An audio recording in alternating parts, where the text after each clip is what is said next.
నమస్కారం. Koluguri 24/7 news TV ప్రేక్షకులకు స్వాగతం. నేను మీ యాంకర్ ప్రియాంక.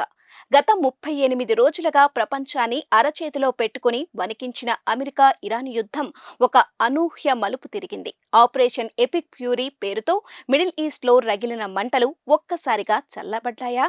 అమెరికా అధ్యక్షుడు డొనాల్డ్ ట్రంప్ ఇచ్చిన డెడ్ లైన్ కు ముందే ఇరాన్ వెనక్కి తగ్గిందా?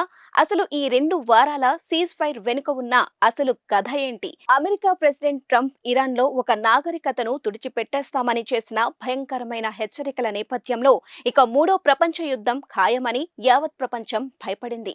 అమెరికాకు చెందిన B-52 బాంబర్లు ఇరాన్ వైపు దూసుకెళ్తున్నాయన్న వార్తలతో స్టాక్ మార్కెట్లు కుప్పకూలాయి. కానీ సరిగ్గా డెడ్ లైన్ ముగిసే 2 గంటల ముందు ఊహించని విధంగా పాకిస్తాన్ మధ్యవర్తిత్వంతో 2 వారాల పాటు దాడులు ఆపేందుకు ఇరు దేశాలు అంగీకరించాయి.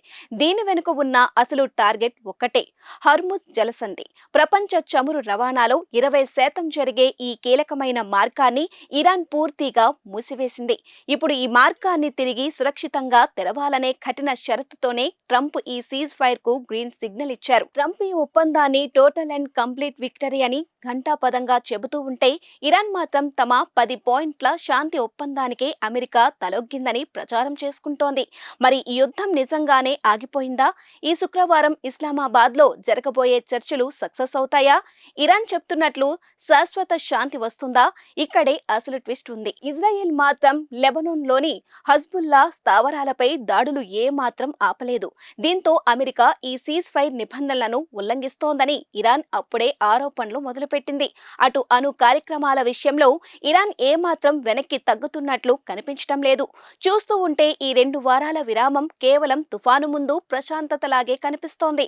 ఏ చిన్న పొరపాటు జరిగినా ఈ ఒప్పందం కాస్త పేకమేడలా కూలిపోయి మళ్లీ యుద్ధం భగ్గుమనడం ఖాయం.